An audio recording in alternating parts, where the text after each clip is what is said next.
So I'm super excited for the 10th episode of The Real Side of Real Estate, where we keep it real and raw and uncut. We have a very special guest. Been waiting a while for him to come on. A seasoned veteran in the real estate investing world. Award-winning realtor. Has his own podcast. He's a mentor and coach. Mr. Gary Hibert.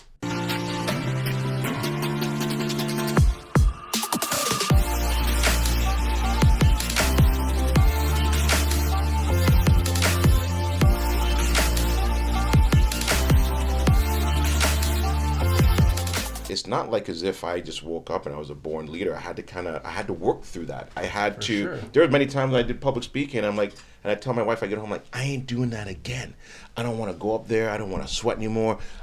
I don't like that uncomfortable feeling. You know, every time somebody asks me to speak, whether it be Corey McKinnon or any group, and the very first thing that comes into my mind is no. I say it internally, no. Yeah. And then I'm like, okay, let me just check my schedule. That's me just trying to, work. And then I look, and I'm like, damn it, I'm free. And then I'll go, I would love to come out and do a talk. And then I hang up the phone. I'm like, oh, what did I just do again? That's so funny. But those are struggles that I think a lot of us go through. And sometimes I think it's good for people to hear that 100%. Even... What Gary's, has fear of public speaking? Yeah, I do. I have fears just like anybody else does, and those are, and so you got to be able to work through those fears. That is, I think, the whole essence of life is working through those fears, 100%. Working through the challenges, and being a better version of the person that you were yesterday. I always kind of look at it and say, okay, the person I was yesterday, if I was to confront him today, is he better than me? Mm-hmm. And can I outsmart him? Can I outwit him? Can I outmuscle him? Yeah. That's what I want. I want to always be a better version of the person that I was yesterday. And we were talking about this earlier, like 8 months ago. I would never go in front of camera. I was not the camera guy. Right. And I don't know if, Mark, you know this, but 8 months ago, I was just like never in front of a camera. Right. 8 months ago, nobody knew me. Look at you guys now. It's getting over those hurdles and those fears and those obstacles, and if you do it enough, repetition, and you try and you keep going and you practice, you could get better naturally at something by just doing it enough. 10,000 hours. You know what I mean? That's what it is. It's like, and just like you, like when someone says like, speak, Corey and them asked me to speak, and I was like so scared, you know what I mean? That was my first speaking gig. I've never spoke before. Mm-hmm. And I wanted to say no, but I tried it out, and you know what, I felt great about it afterwards. But at first you're like, oh my god, there's 100 people in the room, right? And like getting over that fear, you're just conquering that fear and coming back and just being yourself, and like that's the way I do it. It sounds you know what helped me through that? There was somebody that told this to me, and it really has now allowed me to feel more comfortable with it. Is I remember our brokers, we brought out Les Brown to do a talk, and so I had to introduce him on stage. Yeah. And Les Brown, he's a world-renowned public speaker, entrepreneur, incredible motivator and influencer in the world. And I was talking to this lady that I'd met at an investment event, and I had a talk with her, sat down for an hour and a half, didn't even know her, and I shared my story with her and answered all of her questions, and she goes, what are you doing this week? And I'm like, oh my God, I got to introduce Les Brown on stage. I am so nervous. You have no idea. And she goes, oh my God, I can help you. I go, how? She goes, the chemicals released in your body, whether you're nervous or you're excited, is exactly the same thing. And I'm like, oh. So I'm like, so she goes, instead of saying you're nervous, just say you're excited. And I'm like, that makes sense. Because you see people on stage and like, I am so excited to be here. And I'm like, how can you be excited? It doesn't make any sense to me. But now I know, because then it's just the same feeling. Your heart rate goes up, your pulses increase. What you're doing is you're ready for peak performance. Mm-hmm. That's all it is. So you just change the word, and that goes back to your original question. Mindset. It's just all mindset. As you change that word of nervous to exciting, like I'm so excited, I'm gonna pass out. That's how excited I am. And so that is what's allowed me and helped me over the years to overcome that. Man. That's like I've never thought of it that way too, because I get nervous when I speak in large crowds and I'm the only person speaking. That's like for me. That's like, oh my God, I'm excited. Yeah, I think anytime like casually like this, I can. be me and talk for days and not be worried about wearing a taco hat. Jerry Seinfeld said it. He goes, like that's one of people's biggest fears. And he goes, so, the person doing your eulogy would rather be in the coffin. Yeah, like it's a fear. Right? It's a number one fear. It's public a huge speaking. fear. And getting in front of a camera, you guys know, it's not easy. Putting yourself in front of a camera and recording. And I think and I've been in sales for almost 13 years. Mm-hmm. I have no problem talking one-on-one, 3-4 people. But once the camera was on me, I was like frozen.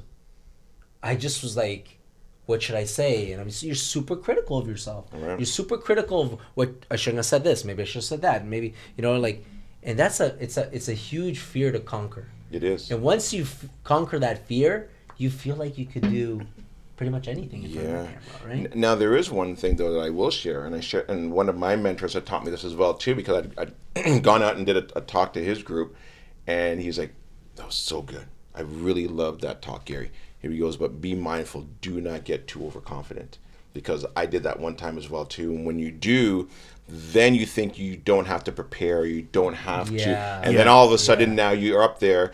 And I'll tell you this, and I told Sakura too, I felt like I didn't do my best performance. So I got caught at the last event when I was at Corey McKinnon's, and I got off stage, and I'm like, ugh, I didn't prepare enough. And this is exactly what my mentor had told me. And I'm like, okay, good. It's good to go through those things where you can now take a step back and realize that you still have to always be working and trying to perfect your craft. 100%. Always. Yeah, because you'll miss stuff, right? And I find when I don't prepare, I'll miss something that I wanted to say, or like cover a piece, because you get distracted and people ask you questions, and then you kind of sidetrack. And if you haven't prepared and you're like, okay, I gotta mentally prepare, like I gotta hit this point, this point, this point, this point, so you pass on your best performance or your best message.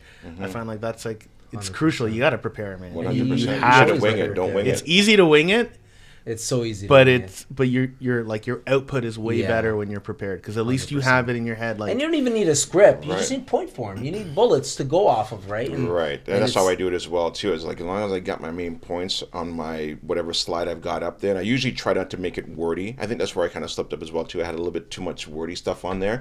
I am more of like that storyteller, that vision. Beautiful. I got 6 points in my head that I want to talk about right here, and I got it. And I can add a couple more because there's nothing for me to really memorize except the stories in my head. Yeah, and that's the best way of putting it. Even the professionals, like Kobe Bryant, he'd wake up at 4 a.m. and shoot hoops, guys. He was the best player of his time in his era, and he would call his teammates at 4 a.m. and say, "Guys, what are you doing? Let's go to the gym, start training." It's 4 a.m., right? So, to your point, you could always learn, and you could always work on yourself, and you could always prepare better, and you could always be better. There's always someone better than you. There's always someone stronger than you. There's always someone smarter, you know what I mean, faster. So just be the best version of yourself, like you mentioned before, right? And that's all you could do. You're only competing with yourself. 100%. Yeah, that's the key thing, right? Like, you're only competing with yourself. And when you look at yourself in the mirror every day, you're like, damn, I'm a sexy mother. But I got to be the best at what I do. Right? But no, like you said, people get so lost on competing yourself to other people or comparing yourself to other people. But you just got to be better than, like he said, can I beat this guy up? Can I outsmart him? Can I outwit him? Can I outperform him?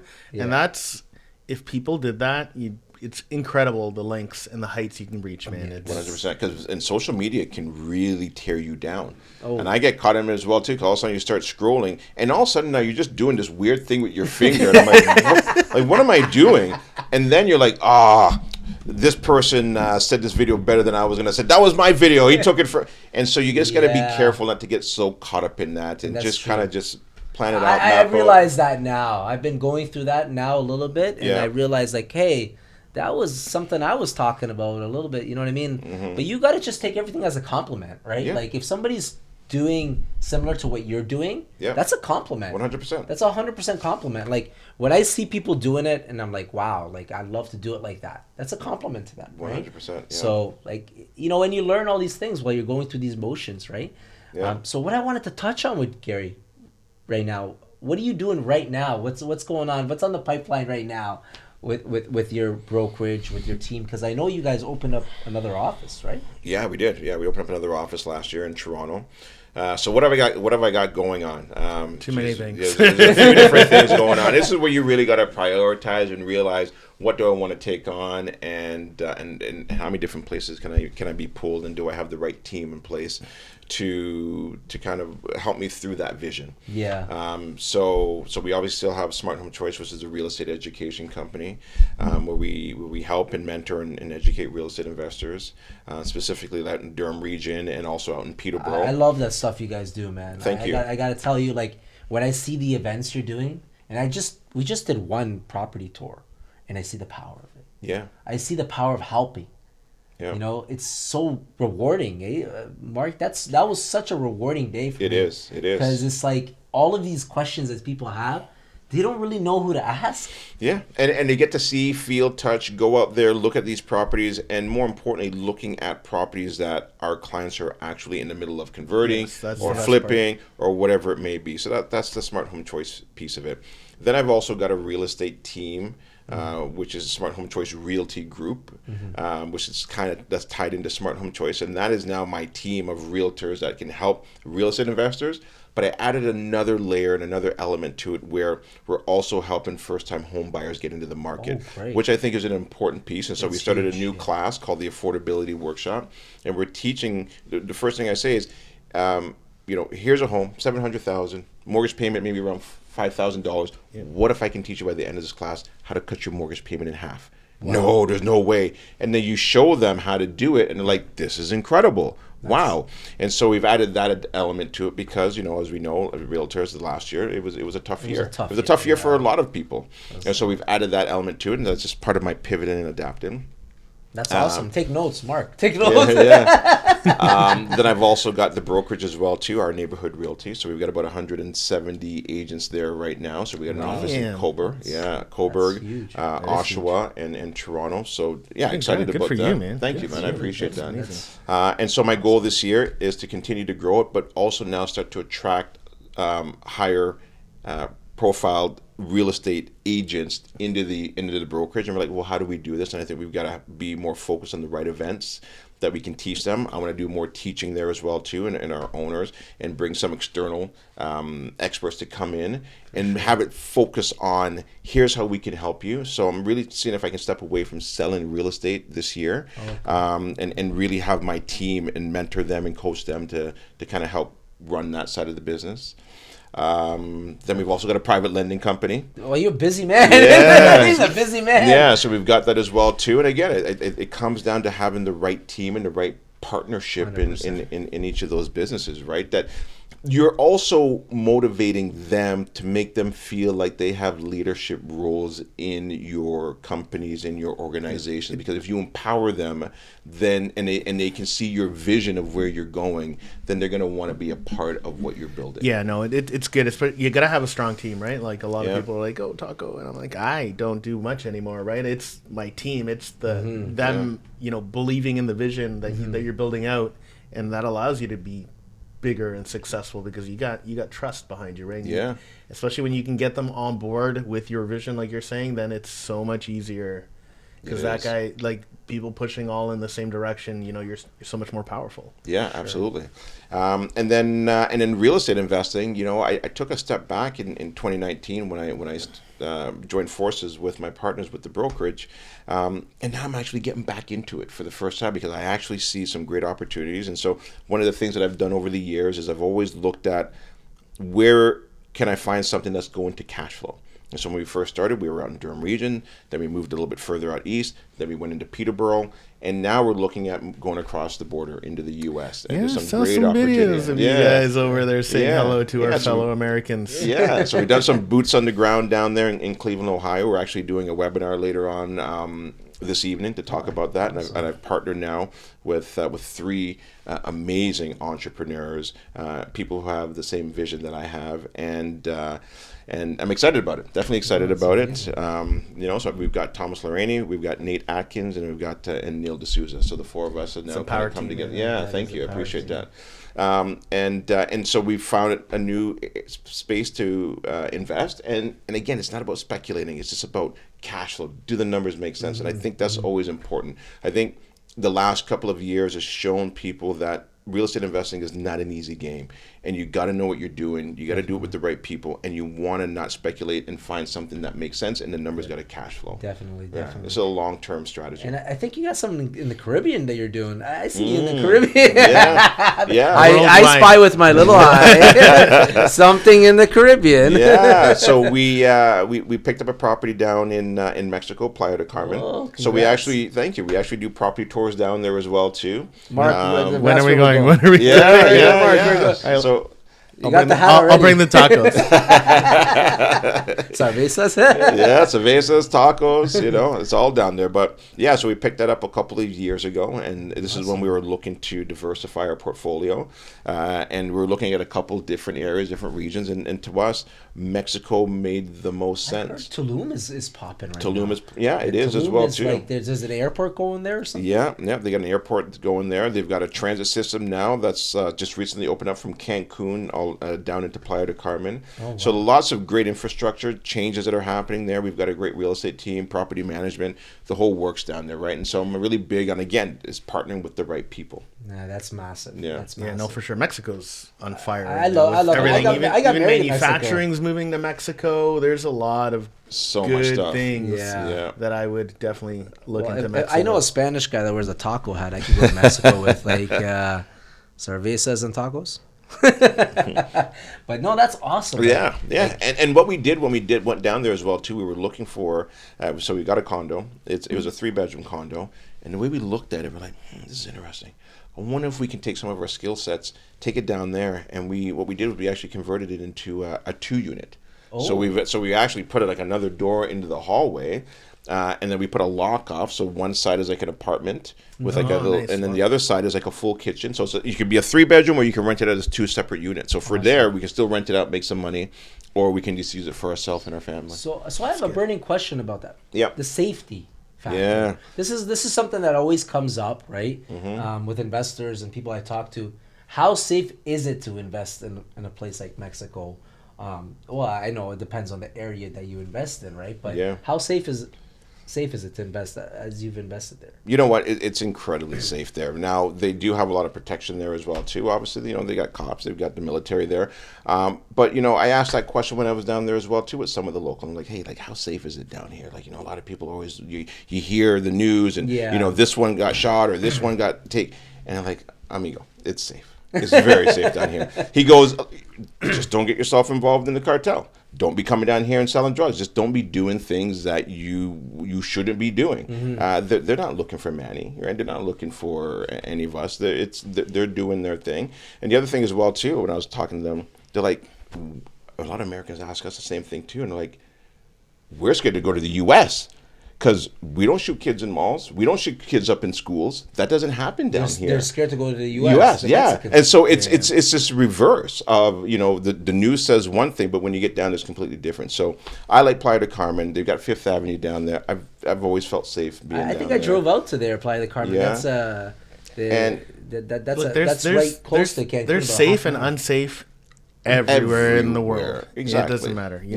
Don't do, like he's saying, it's the media, Mark, right? The media always... You know how many cars get stolen every day in Mississauga? A lot. Right. Listen, turn on CP24. You can turn on any time of the day. Somebody just got shot. Somebody just got, but because you're like, well, okay, I'm not in that area, so it doesn't affect me. It's the same thing anywhere in the world. It's. I remember I followed this one guy, and he had traveled the whole entire world, and he took pictures, and he, at the end of it all, he goes, you know what? Anywhere in the world you go, most people want to help you. Most people are friendly.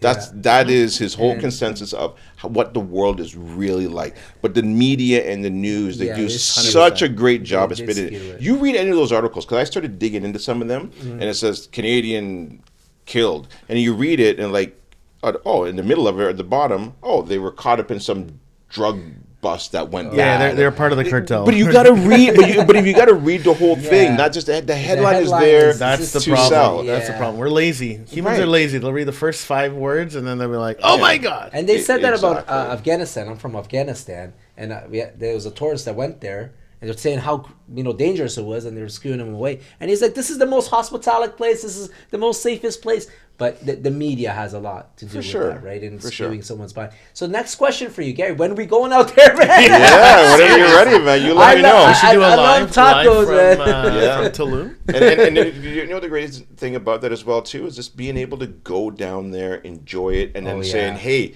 because I want to build another community down there. I would love to have you guys come down there and buy a property down there and know that you guys are there, whether it be us, my investors, our clients, to say, Gary, when are you going back down next? And why not build another community? Because I think if you step back and say, why am I doing real estate? Why am I doing this?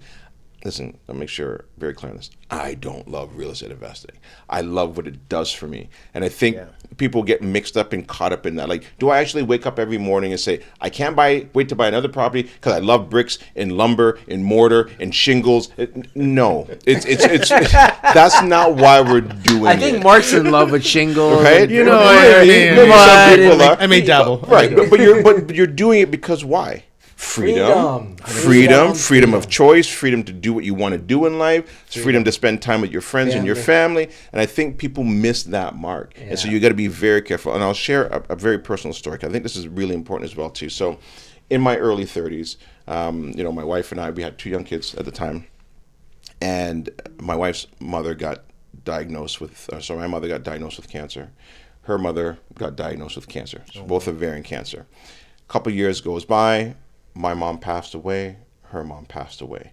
And what that did, really early 30s. And, that's devastating. And what I realized was that, this is a short ride. And you never know when it's going to end. And so when we started our business, and if you follow me on social media, one of the things that I did was when we started Smart Home Choice, I knew it was going to take time away from the kids. Yeah. And so on my way home, I stopped off, I got a Bristol board, sat down with them, and we wrote Smart Home Choice in the middle. We said, okay, what do you guys want from this company? Because we knew it was going to take some time away from them.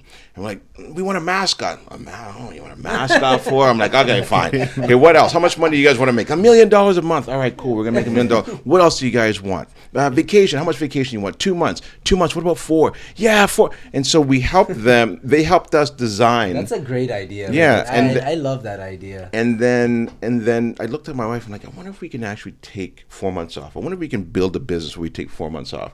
And we're like, yes, why don't we? And so in July and August, we shut down Smart Home Choice. And in December, January, we shut it all down. We shut it down. There's no events.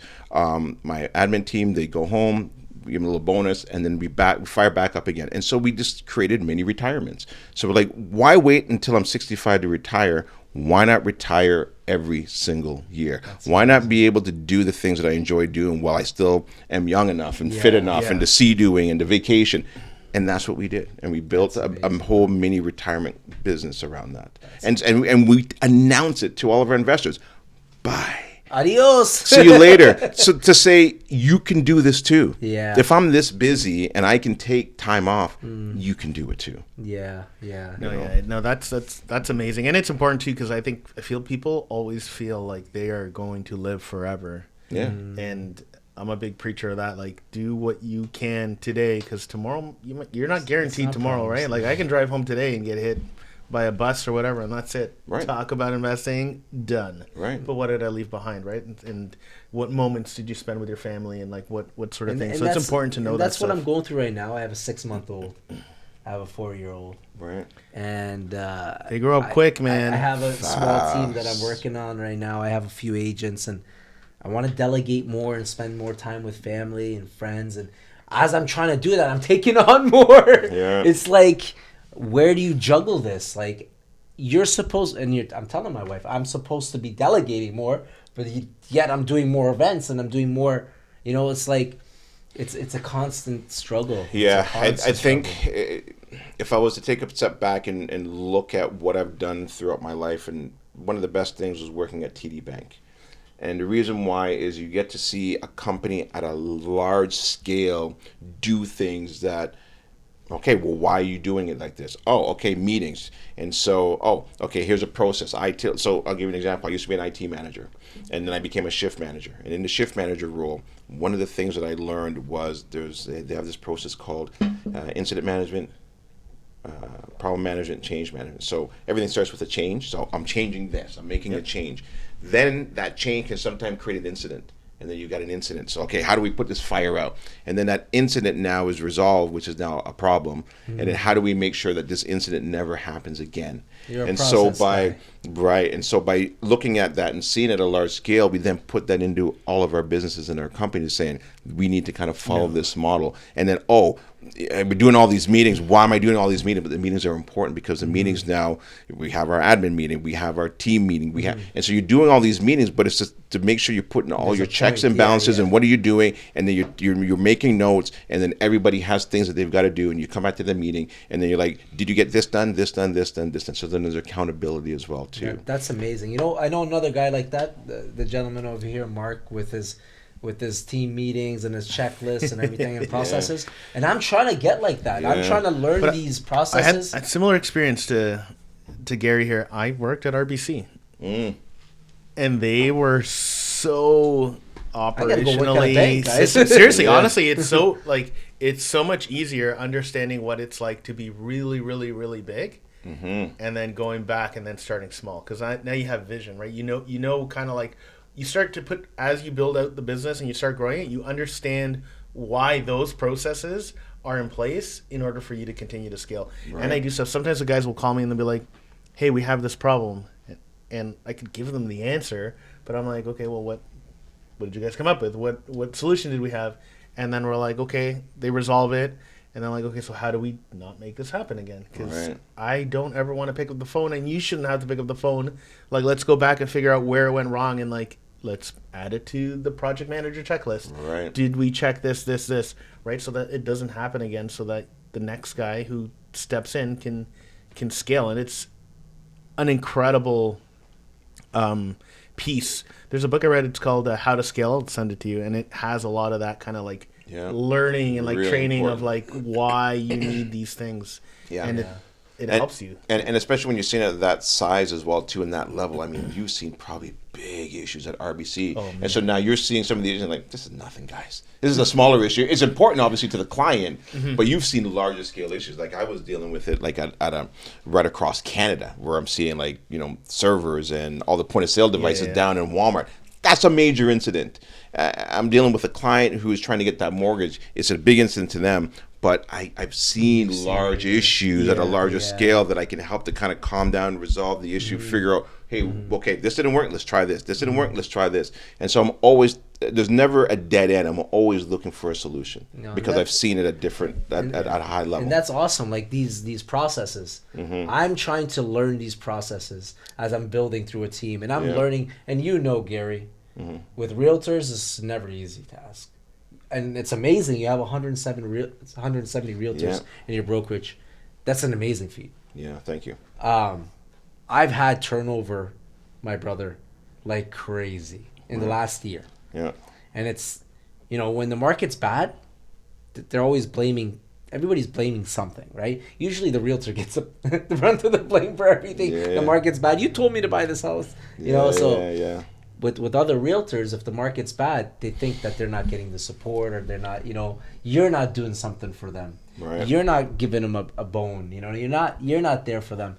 So these are things that I'm learning, and that's what's the great part of having people like yourself on, learning from you, learning from your processes, learning from your mistakes and your failures, so I can learn to do it better, try not to go through that. And I've learned through people's mistakes, and I've learned through my own mistakes. I'd rather learn through people that have gone through it. And it's really good hearing stories, right?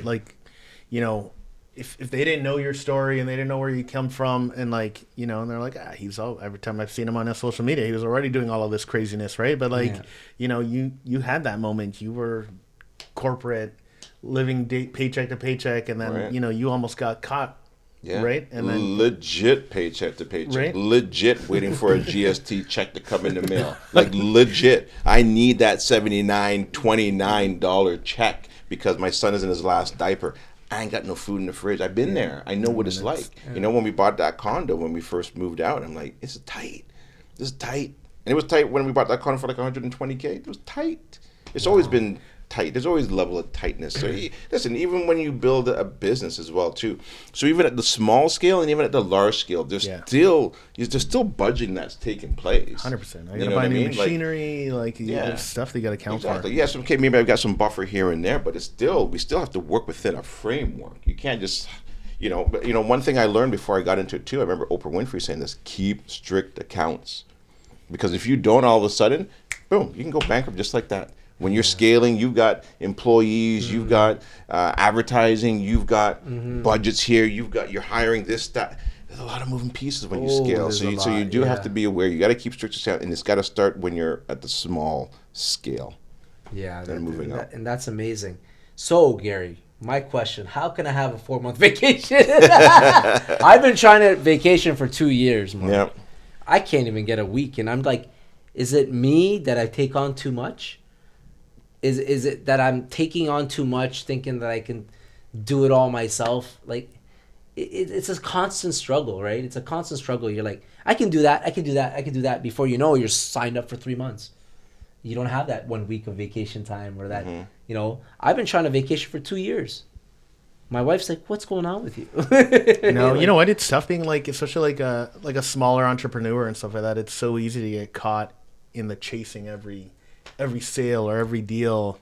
Like it's you're like, man, but if I do it, I could just make that much money or that. But you gotta plan and you gotta step back, man. It's tough. Yeah, and that's the most important part of what you said there. Is just you got to plan it. One of the things that my wife and I do, and I learned this from Jim Rohn, is at the beginning of every single year we write down exactly what we want for that year. So we have our personal goals and we also have our business goals, and then we have the month when we want to complete it by. Here's the whole reason why Smart Home Choice is called Smart Home Choice. Is that when you listen to it, it's like, well, it's not really real estate investing. It was because we base it on SMART goals. So specific, measurable, attainable, relevant time. To me, SMART goals was way more important than just real estate investing. And so we tied that to our goals, and every goal we wrote down on the board was a SMART goal. Oh. And so then now we had our vision. It's in my office up until today. I still have a whiteboard, and then every 6 months we take a look at it and we check off what we've completed, and then we do a mid-course correction and take some stuff off and add some new stuff on. But now we always know. We fight at the beginning of the year of what we're putting on, but at least now we know, okay, this is where we're heading this year. Because listen, would you set sail and go to England on the coast of Canada with no map? Of course you wouldn't. No. And that is life. You got to map it out. You got to know exactly where you're going. Because if you map it out, guess what? You jump in a car and you can drive at nighttime and get to your destination because you know where you're going. With just a headlights, only seeing 100 feet ahead of you. Yeah. But if you don't have a map and you don't know where you're going, well, then that's how I was going down the life of TD Bank. I was just flowing down the river of life, and somebody said, hey, Gary, you'd be good as a team lead here. Hey, Gary, you'd be good as a manager here. Hey, Gary, you'd be good as... And I'm like, hold on a second. I'm not even choosing what I want. I'm just being put in places that people are putting me. And, listen, if you don't design your life, you'll fall into somebody else's design. No, I guess what they have planned for you. I have a similar analogy too that I use, and it's about you could literally go to California without a map. Right. Will you get there quickly? Will you get there on time? Will you get exactly to the point that you're going to get to when you want to get to? Probably not. Right. Right. You're going to get lost. You're going to miss exits and stuff like that. But if you use Google Maps, you'll get there, and you'll know exactly when you're going to get there and how you're going to get there and all the stops you need to make along the way. Mm-hmm. Yeah. And that's the most relevant piece. You got to plan, like he's saying, you got to plan it out. Know when you're going to take breaks, when you're going to pivot, when you're going to get off the highway for food or sleep for the night or whatever. But you're going to be more calculated on how you're going to get there 100%. Versus being pushed along, and you'll kind of go in the direction you might not actually ever get there. Yeah. 100%. And then at the end of the year too, we take a picture of it and we file it away. Do it again. Oh, that's amazing. That's do incredible. It again, follow it. And you know what? We'll go back every 3 or 4 years and look at it. Holy shit. Discipline, man. Boom, another one checked off. Another one checked off. It's almost kind of like you're placing your order. That's amazing. And you know what? I'm going to start doing it from now on. Yeah. Because I've been a freestyle guy all my life. And it works. If you're a singular agent, you could get by with it. Mm-hmm. If you're not running a team and you're not really scaling to become bigger, it would work. It's worked for me for many, many years. Yeah. just a calendar of what I'm doing, my goals, whatever. But if you're trying to scale and get bigger and have a bigger team and get involved in construction and do all of these things, you got to write everything down. You got to have goals, and you have to have plans, and you got to have a roadmap. And you know what? Like, it would make life a lot easier. No, 100%. 100%. To what Gary was saying earlier, like, you gotta write these things down so that your team can follow along, because your team can't follow along if it's only in your head. Yeah, yeah. Right? And They I've been can't guilty of that, see too. your vision. And if Yeah. they can't see your vision, how do they help your vision, right? Like, Yeah. you know, they all want to go right. Meanwhile, you're like, no, we're going to go left, and this is why. And then they're going to be like, oh, shit, we should go, Yeah. right? Like, you got to all push together. So having, like, meetings, so I do a top level meeting, so like all the department managers, and then I'll have like an everybody meeting. We do that every week. Tuesday, Thursdays, those are our two main meetings that we have. Yeah. And, you know, for our construction guys, sometimes it's a little more difficult, but like we'll do it in the field, or even like at one point guys were like, oh, well, you weren't there, so we didn't have the meeting. And I'm like, if I'm not there, the meeting still happens. Just because I'm not the meeting, we're not having the meeting for me. We're having the meeting so that we can all understand where we are together, so that we can push in the same together and direction. be in the And same then you're going to page. be so much And more powerful, it makes more total stronger. sense. It makes total sense. And Yeah. So you got to start doing it. I definitely got to start doing it. Yeah. I'm guilty of it. Freestyling, I'm done with freestyling. Yeah. It just, you're burning the candle on both and you can even sides. write down. I write down the income I want to make that year. I put like a little sticker note, so people come to my office, they don't see it, but I write down exactly what I want to make, how many homes I want to sell. I remember we had written down, I think the second year we wanted 4 investment properties, and what I realized at the end of the year is when we got to 4 investment properties, and I was like, oh, the how is none of my business.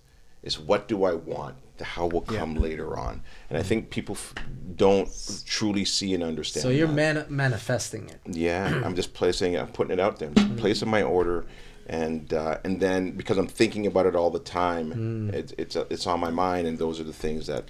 It's easy to get when you know what you want. Yeah. And you know what? And I seen something the other day. It says it's not faking it till you make it. You just got to put it out there that you're not there yet. You're gonna get there. Right. You're gonna get there. So don't say I don't have it. Say not yet. Mm-hmm. I'm not there yet. So it kind of manifests itself out there. Yeah. But you have to have a roadmap. And it's a journey, though, right? I think it's not even like, and even if when you get there, you'll realize there's only a certain high you get for a certain amount of time, because then you need other goals. You got to have that passion that's always.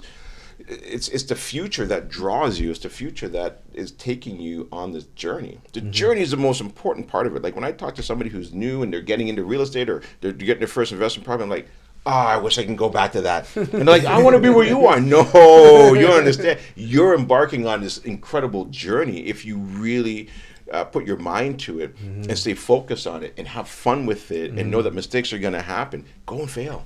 Go and fail. It's okay. Yeah, no, absolutely. Yeah. It's good. It's interesting. I don't know how do you keep going bigger goals, right? Like that was an interesting part in kind of like me growing as an entrepreneur and doing like the reno company. I remember when I started the reno company, I was like, I just want to be a project manager. That was like my dream. And now I have like 30 crews and project managers managing the thing, and then even like another guy that runs the whole thing. Like it's just like, I'm like, what's next? What's next? Right. It was just. Yeah, It's and I don't know if it always has to be bigger or more, but I just think it has to be prioritized and what's important in your life. Because sometimes it can be scaling back. Sometimes, I think, my wife is kind of getting to that point where she's like, okay, we've done a lot. I just want to scale some stuff back, and where do we put certain things in place? And so I think it's just so important to sit down and figure out what it is that you want. I don't think bigger is always better. I think it's making sure that you know what you want. Yeah. Then that's really the important piece of it, right? It's also very important to sometimes just put it all aside and spend time with family. Oh, so important. Yeah, it's because like. But that's why we're doing It's- everything it's- that we do, right? Yeah. It's just At the end like of the day. when my son, I'm leaving the house, he's like, okay, bye, Dad. Yeah. He used to run to the door, Daddy, Daddy, Daddy. Now he's like, okay, see you later. You know what I mean? It's, at the end of the day, I'm like, man, I'm doing all this for him, and he doesn't even know. Right. He doesn't even know. He's too young to know. Yeah. But all he wants is time. So why am I actually, Yeah. I should be doing a better balancing act and spending more time and doing more. But you know what? Though, just talking about it is important. At least you know that's half the battle. Like, okay, yeah, I know I need to do more of this, and this is why these podcasts are so good, because you can have these open conversations, these open dialogue.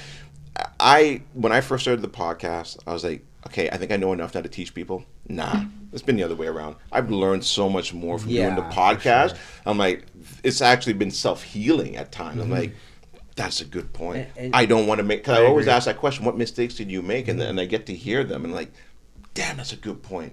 And especially with people who are older than me, they've done things, better than I have. And they're in a place where I'm thinking that I want to go, where I've seen people completely scale back. And they're like, because I thought this was important. And I had to go back this way. And I'm like, man, thank you for sharing that story and being open and honest. Yeah, no, this environment, like the casual talking, and like you said, man, it's so unique and interesting when you like collaborate. You're kind of like, we're kind of collaborating right now. We're just talking on your ideas and kind of going back and forth on your ideas, but like, or what you've experienced. And it's so, you can't fast track that, right? Like you got to just meet somebody and like really pick their brain. And like at events I've seen you, or people will see you, but it's hard to get this moment. Right. Yeah. Out of like, events are busy. People are like, Taco, man, I really want to talk to you. And you're always surrounded by people and it's busy. There's like, everybody's asking questions, a hustle and bustle, but like this is like, you set this block off and we can talk about anything and kind of go in whatever direction and learn from each other and help each other. Yeah, and it's absolutely great that you brought up your your podcast, the Real Talk with Gary. Yeah. And you've been doing it for a while. Yeah. I started in 2017. So what's that? 7 years now I've been doing that. You're a veteran, man. He's a veteran. Yeah, thank you. He's if they're talking about stripes, Gary's got stripes. I appreciate that. I appreciate it. General stripes. Yeah. So what have you learned through, like, you've talked about all of the stuff you're learning from the guests that you're having, amazing things. But as a host, because I just got started. We just got started on this, the 10th episode. Right. What have you learned that you can share with someone like me that's just getting started in this field and getting going with the podcast? And what would you advise someone like me? Think of yourself on your 10th episode. Way back in 2017. It's a long time, man. It's a long time. You're what, on your 240th or 200th? I don't even know the number. Somewhere around there. Yeah, I think so. That's a lot of guests, man. That's a lot of great conversations. It is. Like, I've had some incredible conversations. That's amazing, man. Like they say, a lot of podcasts don't get past the 3rd episode. To get to that level, that's amazing. Thank you. You know what I mean? And I appreciate that. 244, 250, that's amazing. And imagine yourself on your 10th episode. Right. Imagine yourself being Manny and Taco right now, right? In the 10th episode. What would you say how would you guide a guy like myself starting out in this field, in this episode, starting with this, podcast? What would you give us as advice moving forward? Man, there's so many advice that I can share with you on this. What's the best one? I think I love asking those deep questions of why they're doing what they're doing. And when you do that, sometimes what it does, it allows them to really dig deep. And I usually do that kind of closer to, maybe near the end, because now they feel more comfortable, the shoulders are a little bit more relaxed, and then they'll open up. And I think that's where a lot of times I get the most insight of who that person is that's sitting across the table from me, and realize that we're all on our own journey and sharing a story, and being able to allow the audience to pick one or two things that's allowing them to change their lives. That's what it resonates with them. Yeah, and I think it comes down to just service to many, and helping as many people as you can. And it does. Like you learn a lot from the guests you have on. Yeah. And you learn a lot about them and their struggles, and it's motivational. It's inspirational. Having people on, like, I didn't know your story until you shared it with us today. Right. It's very inspirational. Like, thank you. Coming from where you came from, learning earlier on processes that you're using today. Right. Like, it's crazy how you learn things, you know, Yeah, I in your agree. first or two. Like, I worked at Enterprise. We'll pick you up. Like, that was my job. Manny, we'll pick you up. I learned customer service from Enterprise. Yeah. You know, with these bigger companies and stuff like that. And all of the stuff that you learn growing up and all the stuff, your first job, your second job, you use it every day. You know, you use all these things that you learn. And it's amazing to have a guest like you on to share these things, right? Because Thank you're you. inspirational to a lot of people. Thank People are you. watching your podcast. They're learning from you. I know I appreciate watch your podcast. I learn from you. I know that Gary Hibert is big in the event space. I never you. met Gary Hibert, Yeah. but I knew he was big in the event space. Thank you. So you're doing something right. Because if people know and are, you know, watching and they're, you know, they're like, okay, this is gentleman's doing the events. How has the events changed things for you? That's another question that I wanted to ask you, because these are things that I'm embarking on now, right? Yeah. And then me and Mark are embarking on these things now. How's that any different than the podcast? Like, I know the podcast, you have people on, you ask them questions, you know, you learn a lot from them. But the events, how much have you learned through the events? And what would you suggest for someone that's starting out with events, right? Like, what would you suggest would be a good way to go, good route to go, based on your experience and your expertise on it? Obviously, you've done it since 2014. Yeah. Right? You've done events longer than the podcast. You know what I've liked about the events? Well, one, you get to bump elbows with people in the room. Number two, what I've learned, I think, over the years, what people like in some of those events is I've had events where I have you're sitting here, I'm sitting here, I have a guest speaker, and we have a conversation. People actually really enjoy that because it's almost like a live podcast. So people do like that. The presentations are great because sometimes, you know, you have maybe like a designer there and you got to go through certain slides, or you have like a market update. I get it, you got to go through certain slides. But people like this. One-on-one. Yeah, where it's just like, it feels like it's a conversation. And then, okay, you guys have any questions for our guest, or you have any questions for me? So that's really cool. I find that's great. And panels are always fun as well too. Yeah, panels. But I think that one seems to do quite well. People do enjoy that, and so I'll probably be bringing some more of that back.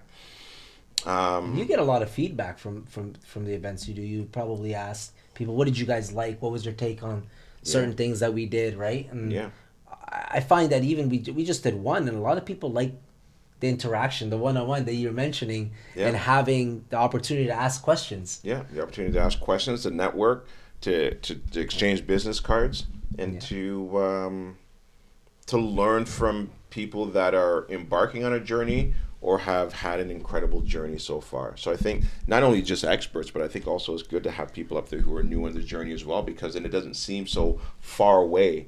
Yeah. You know, like I get some of the best feedback from people who just bought one property or just bought two properties, because they're like, okay, because now it's closer to somebody who has no properties. Yeah. And they're like, okay, I can relate. Okay, so let me hear your story a little bit more, and they like that as well too. So you got to do both. Yeah, no, I relate that to in Brazilian Jiu-Jitsu, right? I do Brazilian Jiu-Jitsu. I'm a brown belt. We'll get my black belt at some point.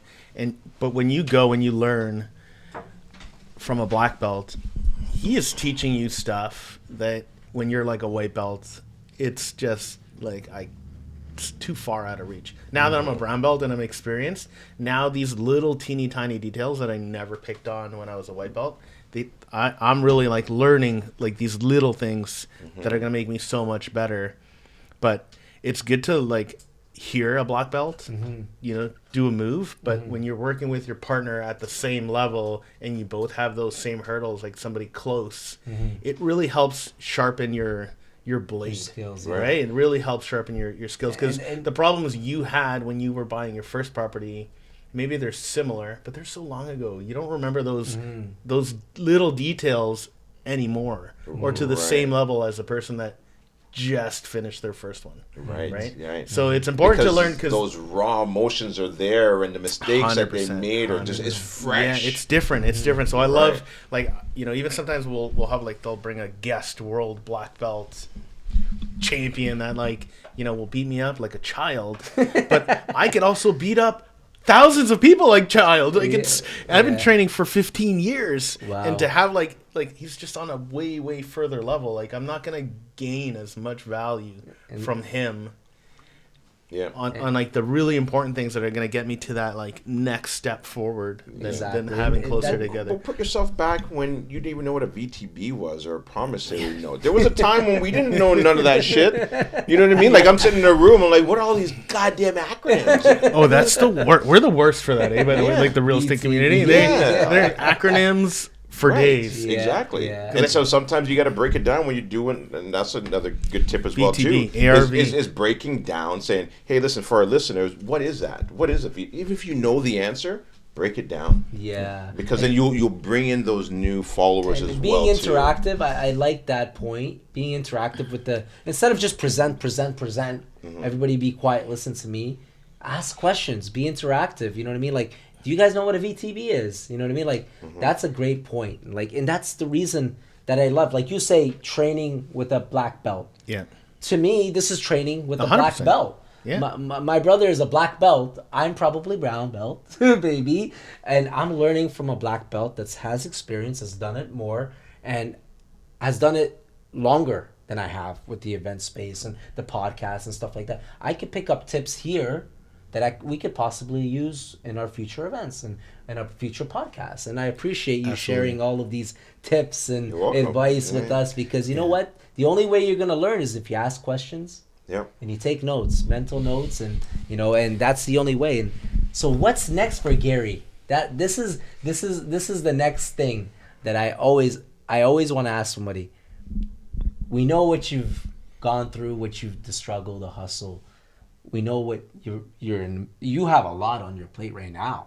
Right. Are you thinking of delegating a lot? Are you? What is? Yeah, I mean, look, I've delegated a lot as it stands right now, which has been good, and I want to continue to, I think, focus on the businesses that I have right now. I think I've got enough now that's keeping me busy, from the podcast to the private lending company to Smart Home Choice to the brokerage to investing in the U.S. Your kids are older. yeah, they are older. They are older, Yeah. and so I'm enjoying that aspect of it, but then also really enjoying, like, for me, family time is important. Yeah. Every Sunday is dinner, right? So my son recently moved out, but prior to him moving out, we had dinner every single night. That was super important. Awesome. Yeah, 6 o'clock or 6:30, whatever it was, we always had dinner. Even if somebody was upset, and my daughter, like, I'm going to sit back down here.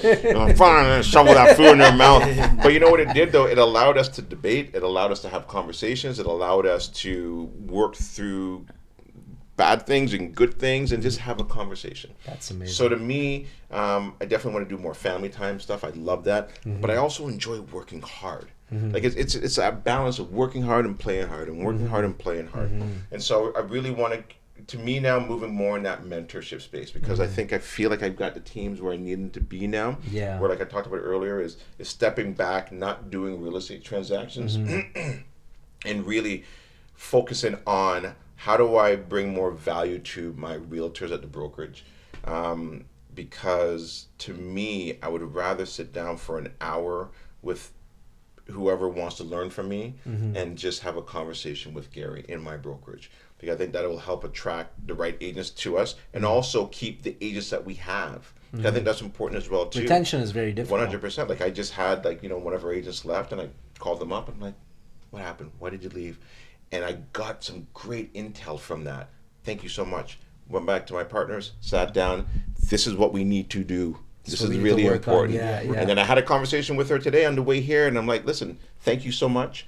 These are the things I brought up in our leadership meeting. Those things you told me are incredibly important. And I'm like, do your thing in that brokerage.